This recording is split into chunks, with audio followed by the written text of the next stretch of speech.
Eu estava no meu escritório um pouco antes de ir para a igreja, e a hora que eu fui para o banheiro, eu falei para minha esposa, sabe o tema dessa mensagem de hoje?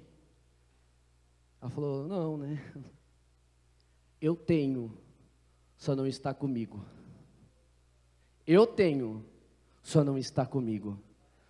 Ismael, como assim? Eu quero dizer, você também tem, só não está com você. Não estou entendendo, pastor, você vai entender. Aí ela falou, onde você vai pregar isso? Falei, na Bíblia, Mateus capítulo 17, versos 24. Você tem, só não está com você ainda. Amém? Mateus capítulo 17, eu mando vocês abrir Mateus e a minha está lá em Reis. 17, 24. Todos acharam? Amém? Diz assim a palavra do Senhor. Tendo eles chegado a Cafarnaum, dirigiram-se a Pedro, os que cobravam impostos das 2 dracmas, e perguntaram, não paga o vosso mestre as 2 dracmas? Sim, respondeu ele. Ao entrar Pedro em casa, Jesus lhe antecipou dizendo, Simão, que te pareces? De quem cobra os reis da terra impostos ou tributo? Dos seus filhos ou dos estranhos?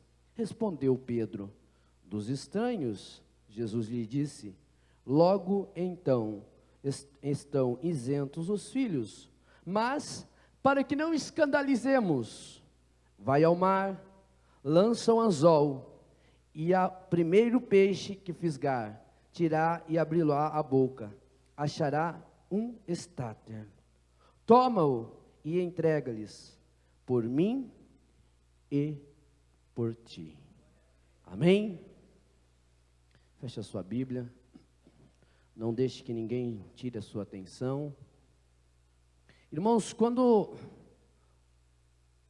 nós conversamos com alguém e alguém nos procura para um embate bíblico, principalmente alguém que não professa nenhuma fé, alguém que às vezes é do espiritismo ou de coisa tal, é uma luta tremenda para que nós venhamos entender o mundo espiritual. E todo mundo tenta entender o mundo espiritual. As pessoas querem explicar. As pessoas tentam saber o que tem, como há o mundo espiritual. Mas eu tenho comigo, e é certeza disso, que a definição do mundo espiritual é uma só palavra, é um mistério. É um mistério. Não é segredo de todos, nem alguns não sabem, mas a minha família, ela veio de uma denominação um pouco mais, vamos dizer, para não escandalizar a denominação, né, pastor Vanderlei? Um pouco mais tradicional. Meu avô é pastor de uma igreja mais tradicional, meus 2 avós, a minha família toda é saião, cabelão, todas são. Meu avô é pastor e ele fica meio assim, porque eu sou o único da família depois dele que se tornou pastor, mas não da igreja dele, então não é muito do gosto dele. Mas eu me lembro muito bem ainda quando eu era criança, e aquela lavagem cerebral havia na nossa cabeça, né? Cortou o cabelo, vai para o inferno. Ia para o inferno. E um dia desses, um tio criado, eu criança pequeno, nós estávamos no sítio do meu avô, e ele me falou, lá no inferno vai ter lá um lugar onde um anjo vai abrir uma porta, e vai estar lá o cabelo de toda mulher que cortou. Aí eu comecei a pensar, falei, tem tanta coisa para ter no céu, vai colocar cabelo no céu, né? Tem tanta coisa para ter no céu, e o indivíduo vem falar para mim que é cabelo no céu. Mas tudo bem, eu deixei esta fé, não na fé, aquela denominação e Deus me chamou para cá. Era o único, hoje já tem 70% da família quadrangular. Mas eu comecei a pensar, falei assim, olha, tem que avisar as irmãs que aquele cabelo que fica no ralo, cuidado que tem anjo pegando, para levar para o céu. Porque se tem esse jeito. Aí eu comecei a pensar como seria no céu. E as pessoas, alguns falam, não, lá vai ser tudo de ouro. Não, lá vai ter muro de jaspe, lá vai ser assim, assim o outro. Mas a minha Bíblia fala que aquilo que o meu olho não viu, e aquilo que não subiu ao meu coração, é o que Deus tem para mim aqui. Imagina o que Deus tem para nós no céu, é um mistério, é algo tremendo, é algo muito além do que você possa imaginar. O céu é muito mais do que você pensa, o céu realmente é um mistério. O céu está além do teu intelecto, além do teu pensamento, além do que a psicologia tenta, tudo. Não há como saber o que vai ter no céu. Eu só sei que é algo tremendo. E olhando, estudando e ouvindo outros pregadores, e você começa a entender e ver, e eu cheguei, irmãos, à conclusão que tem duas coisas aqui na terra que se compara ao que pode ter no céu, ou que se compara ao que tem no mundo espiritual. Irmãos, nós temos com nós alguns sentidos: olfato, tato, paladar e alguns outros. Adão, ele tinha um outro sentido. Da onde você tirou isso, pastor Osmair? Ele tinha um sentido qual ele podia ter contato com o mundo espiritual. Um contato qual eu não tenho, qual o pastor Vanderlei não tem, o qual nós não temos. O contato qual ele conseguia ver o mundo espiritual. Adão tinha um contato qual ele tinha contato direto com Deus. A Bíblia fala que Adão se escondeu de Deus. Como que você se esconde de alguém que você não está vendo? Você vai se esconder de alguém que você está vendo? Como que o bandido vai se esconder da polícia se ele não sabe onde está o policial? Ele se esconde de quem está vendo. Adão tinha um outro atributo qual nós não tínhamos, o qual foi tirado dele, mas Deus nos deu em troca a fé. Você não pode ver, mas você pode acreditar. Você não pode sentir, mas você pode acreditar. Você não pode sentir o cheiro, mas você pode ter a fé, porque Ele está aqui. Você não viu, mas você percebe que a tua fé fez acreditar que anjos de Deus estão neste lugar. E olhando para este lado, algo que nos ficou, eu vejo as duas coisas, os dois emblemas que nos remetem da terra para o céu. Eu já vou começar a pregar, eu preciso me preparar para vocês entenderem. Eu já vou começar a falar a mensagem. Há duas coisas. O primeiro, a própria terra. Tudo que se lança na terra, Nando, ela ocorre uma transformação. Tudo que é lançado na terra, existe uma transformação. Se você pega uma lata, o alumínio demora anos e bilhões para ser decomposto, mas se você joga ela na terra, enterra, daqui a alguns anos ela pode estar lá, mas não da mesma forma que você enterrou. Dou um outro exemplo. Nós somos enterrados na terra, e a terra retira tudo que era dela, e somos transformados. Este é um lado talvez depreciativo, e algo que tem no mundo espiritual, mas sim, eu te pergunto, o que você tem lançado no teu mundo espiritual? Da maneira que você lança, ela se transforma, e isso pode mudar para você. Na terra também lançamos semente, e da semente, talvez você vai lá, e olha, não está acontecendo nada.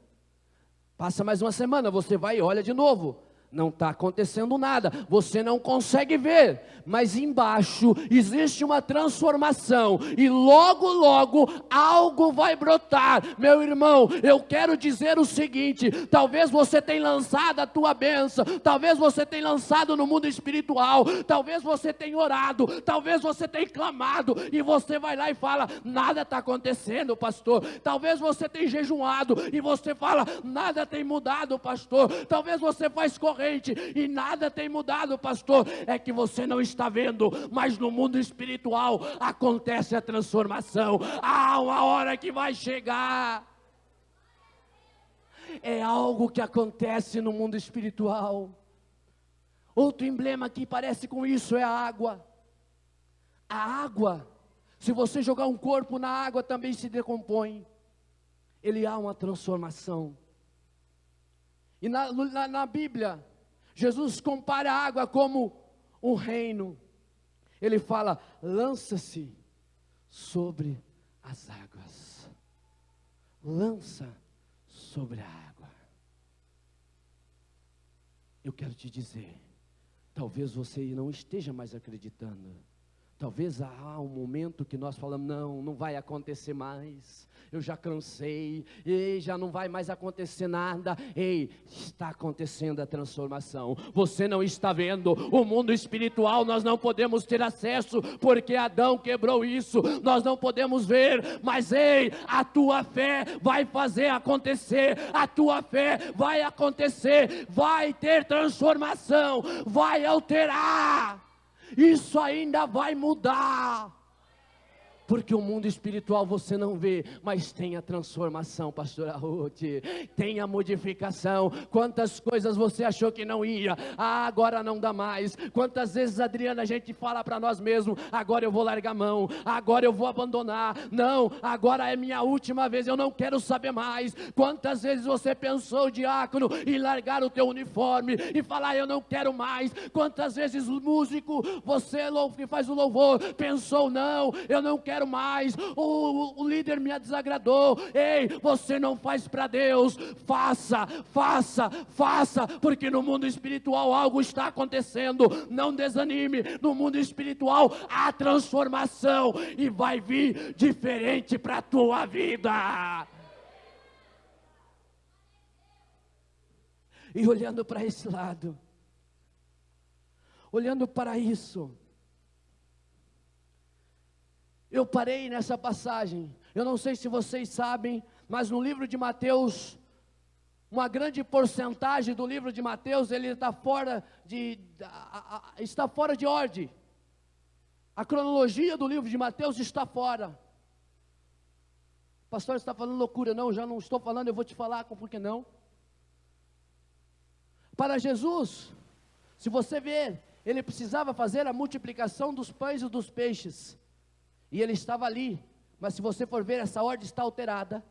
E ele estava num canto, e nesse canto, para ele ir do outro lado, para ele fazer o milagre, agora eu começo a pregar. Ele estava num lugar e ele precisava atravessar. Ele tinha um propósito: eu preciso atravessar. Tinha uma cidade no meio chamada Cafarnaum. Cafarnaum hoje é uma pequena cidade, mas antigamente era um meio comercial muito grande. Cafarnaum era uma província romana. Israel não era Israel, antigamente era uma província romana. E naquele povo existiam os reis, que desde Alexandre o Grande até os romanos, eles tomavam os povos e eles faziam diferente que os antigos reis. Os antigos reis chegavam e destruíam tudo. Acabavam com a fé, acabavam com o jeito de viver, acabavam com a cultura do lugar, acabavam com as casas, acabavam com tudo. Mas os romanos, desde Alexandre o Grande e romanos, eles mudaram. Não, eles não destruíam, mas eles cobravam impostos. Não, nós não vamos destruir. Você pode continuar com a sua fé, mas você tem que nos pagar dinheiro. Você tem que nos pagar o pedágio. E ali, olhando, estudando a Bíblia, eu vejo que para entrar em Cafarnaum e para sair de Cafarnaum, precisava se pagar como se fosse hoje um pedágio. E Jesus estava chegando em Cafarnaum. Para ele entrar, atravessar e ir fazer o milagre dos pães e dos peixes, ele precisava pagar. E aí eu pergunto para você, você tem o seu foco, você está olhando lá na frente, mas de repente, chega alguém e te para. E aí você desanima. Fala, já não vai dar mais certo. Já não vai mais acontecer. E digo mais, irmãos, quem cobrava os impostos não eram os romanos, e sim os traíras dos judeus, chamado de publicano, o qual vocês conhecem muito a respeito de Zaqueu. Era o próprio deles que eram os cobradores de impostos. Ei, às vezes dentro da própria igreja estão falando de você. Às vezes dentro da própria igreja estão falando não vai mais dar certo. Talvez dentro da própria igreja estão falando pare. Talvez dentro da sua própria casa tem os traíras. Talvez dentro da própria família sua tem as pessoas que não querem ver você feliz. Mas eu te falo agora, faça como Pedro fez. O que Pedro fez? Ei, você vai ter que pagar imposto, Pedro. Ele virou as costas. E ele foi falar com Jesus. Ele virou as costas e foi falar com Jesus. Com quem você tem falado? A quem você tem dado ouvido? As pessoas que só sabem cobrar de você? Aos traíras que só sabem querer de você, as pessoas que dão tapinha nas costas, mas na verdade não são seu amigo, as pessoas que se fazem seu amigo, mas na verdade querem te ver o mal, ou você tem ido falar com Jesus, o dono do ouro, o dono da prata? Ei, vira as costas para eles e fala com Jesus. Mas vira as costas como Pedro fez, pastor Vanderlei, espera aí que eu vou voltar. Espera aí que eu já volto. Ei, pode saber que você vai voltar e o hino da vitória você ainda vai cantar. Pode saber que ainda a tua vitória chegará. É só você falar com Jesus. Aí Pedro chega para Jesus e fala, mestre, a casa caiu. O negócio ficou feio lá. O que aconteceu, Pedrão? Tanto você. E aí eu acho interessante, porque Pedro não tinha dinheiro. Quem que cuidava do dinheiro? Pastor Fernando, quem cuidava do dinheiro? Judas. E Judas, eu imagino que Judas sabia o que ia cobrar para entrar. Ou ele foi antes para não passar o dinheiro para Pedro, para não pagar a parte de Pedro. Ou ele esperou, falou assim, vou deixar Jesus, que Jesus dá o jeito. Depois eu chego, daí não precisa eu pagar. Eu sei que Judas não estava junto, ele carregava o dinheiro. Estava Pedro, o homem dos exércitos, né? O segurança de Jesus. Eu não sei se vocês sabiam, mas a lei dos romanos, todo líder religioso, ele precisava ter um segurança, ele precisava ter um guardião. E Pedro era. Por mais que ele não sabia nem mexer com uma espada, porque quando foi para ele cortar a cabeça do Malco, ele deu só na orelha de Malco, mal ele acertou a orelha, mas ele era o guardião, e ele estava com Jesus. Outra coisa eu aprendo, talvez você pense, cadê todo mundo? Cadê as pessoas que andavam comigo? Cadê as pessoas que diziam ser meu amigo? Ou já foram, mas eu te digo mais, eles ficaram para trás porque eles não vão te alcançar. Porque sabe por quê? Porque você está com Jesus, e quem está com Jesus anda na frente, quem está com Jesus tem vitória na frente. Ei, eles ficaram para trás. E aí Pedrão chega para Jesus e fala, ei, casa caiu, eu não tenho dinheiro, e o senhor? Aí Jesus parece que olha e fala assim, eu tenho, mas não está aqui. Você entendeu a mensagem? Eu tenho, mas não está comigo. Você também tem, mas ainda não está com você. Mas se você está com Jesus, vai chegar. Se Jesus está com você, está chegando.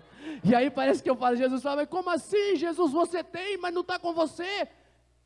Eu tenho, mas não está comigo. E aí Pedro fala, mas e agora?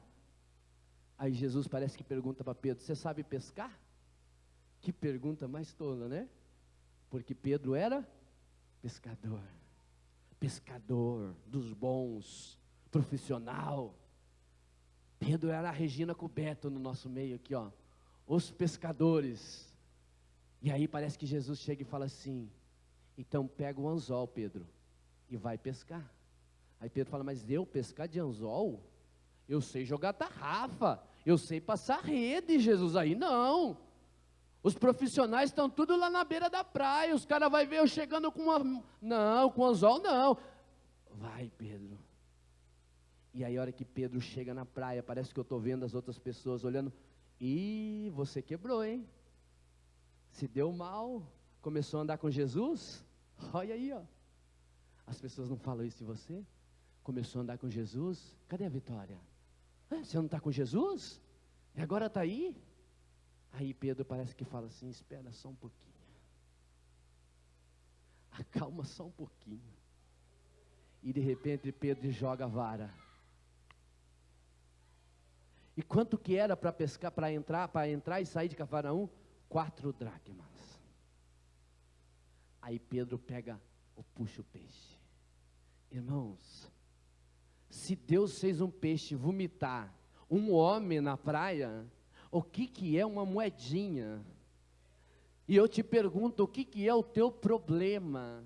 Mas Pedro obedeceu, Pedro foi, Pedro fez com que acontecesse. Jesus também podia chegar, pastor Amadeu, e falar assim, não, abra a porta e eu vou entrar. Ele era o homem que ressuscitou Lázaro, o que era para ele fazer a porta de Cafarnaum abrir? Mas ele também tinha com ele o que está no livro de Romanos, que nós precisamos estar abaixo da lei dos homens, nós precisamos estar sobre a autoridade. Ele falou, Pedro, vai pescar.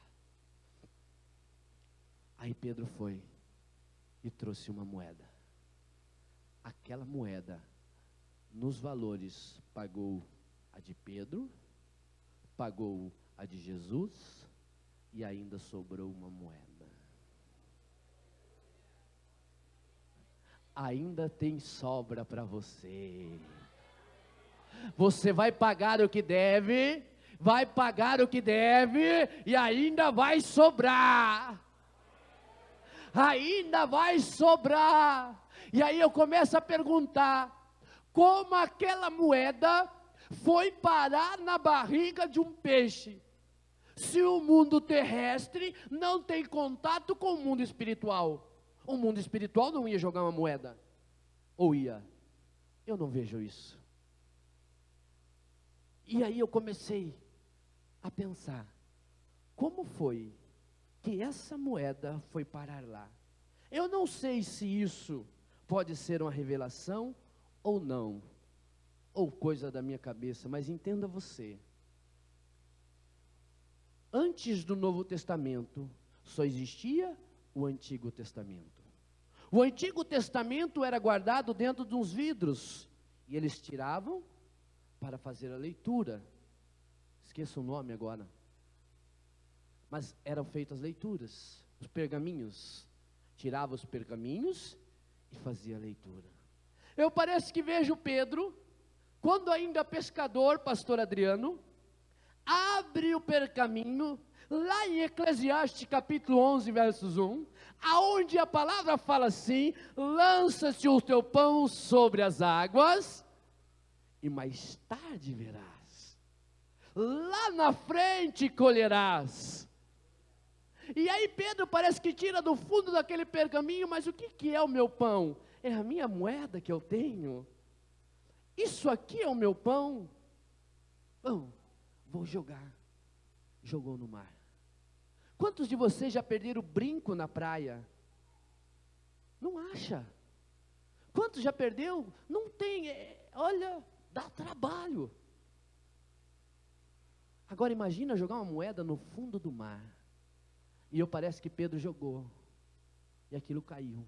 E eu parece que vejo o diabo falando, perdeu, tonto, besta. Talvez você também tenha jogado. Sabe aquelas lágrimas que você chorou lá no passado? Sabe aquelas orações? Sabe o teu trabalho que você fez lá no passado?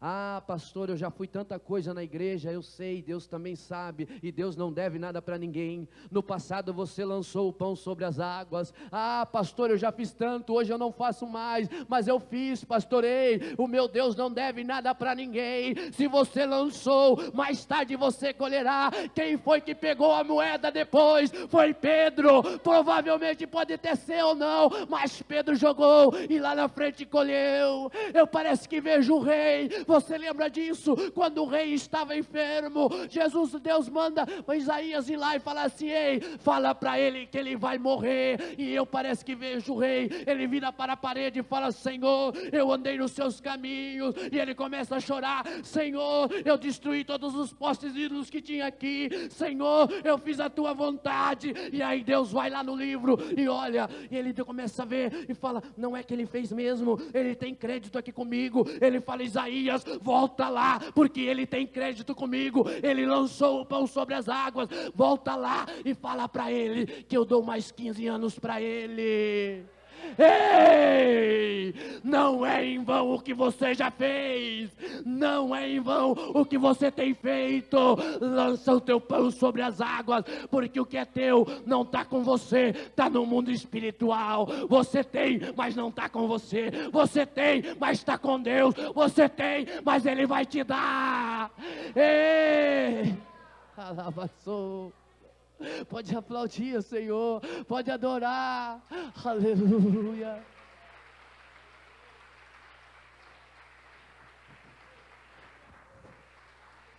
Sabe aquele dito popular que fala assim, o que é teu está guardado? Deus manda te dizer, o que é teu está guardado, o que é seu está guardado. Você tem, só não está com você, mas vai chegar. Se você fez como Pedro, anda com Jesus, fala com Jesus e faz a segunda vontade de Jesus, é seu. Vai chegar, uma hora ou outra, você vai ver, vai estar chegando. Pastor Osmair, eu não aguento mais. Essa semana eu estive na cidade de Itararé, a minha cidade, e por destino eu fui conversar com por ironia do destino, eu fui conversar com a minha cunhada, ela estava só, e meu irmão, minha família passa um perrengue, talvez por desobediência, talvez por falta de fé, e há coisas que a gente não tem o que fazer, a não ser orar. E minha cunhada, obreira credenciada como eu, como muitos que aqui estamos, mas há muitos momentos que nossa fraqueza também é de ser humano. Ela olhou para mim e falou assim, nego, Itararé todo mundo me chama de nego, eu cansei de ter fé, eu já não consigo mais ter fé. Chorando, ela veio falar comigo, falou assim, eu não sei mais o que eu faço. Eu já fiz tanta coisa e foi ali que Deus começou a dar essa palavra para mim. Eu comecei a falar para ela, Lu, tudo que você lançou sobre as águas ainda vai vir. Eu estive com ela alguns minutos ali, eu falando de Deus junto com ela e ela chorando. E Deus começou a mostrar a palavra que Ele queria falar com você. Talvez você cansou de ter fé também. Talvez você cansou de vir à igreja, talvez você cansou de acreditar em todo mundo. Não precisa acreditar em todo mundo, acredita no pão que você está lançando, porque Deus não deve nada para ninguém, Deus não deve nada para ninguém. Eu falei para ela, falei, Lu, se você fez o que tinha de fazer de coração, Deus não vai ficar devendo para você, Deus vai te devolver em dobro. Minha irmã, Deus não deve nada para ninguém. Põe a tua cabeça sobre a parede, como fez aquele rei, e fala, Senhor, olha para mim. Fala como o salmista, talvez, Senhor, apressa-te em me ajudar. Mas o Senhor vai te dar, é seu, só não está com você. Mas se você plantou, você vai colher. O mundo espiritual, nós não podemos ver, mas algo diferente acontece nele, meu irmão. Algo diferente está acontecendo nele neste momento. Deus está mudando percursos por causa de você. Deus está mudando planos por causa de você, porque Ele foi lá e viu o crédito que ainda você tem, e Ele falou assim: ei, é seu, eu vou te dar. Aleluia. Eu gostaria que toda a equipe de louvor viesse aqui para a frente. Aleluia. Eu gostaria que a igreja se colocasse em pé agora. Aleluia, Jesus. Eu gostaria de fazer como eu fiz um outro dia desse. Eu queria que toda a equipe de louvor, você que faz parte da equipe de louvor, viesse aqui também. Ah, pastor, eu estou de calça, não tem problema, venha. Eu acabei de falar que não é o cabelo, não é nada que vai salvar, não é? Venha. Gostaria que toda a equipe de louvor viesse aqui. Porque eu tenho comigo que o louvor opera, o louvor faz maravilhas, o louvor transforma. E enquanto você não morrer, a sua promessa, ela vai se cumprir.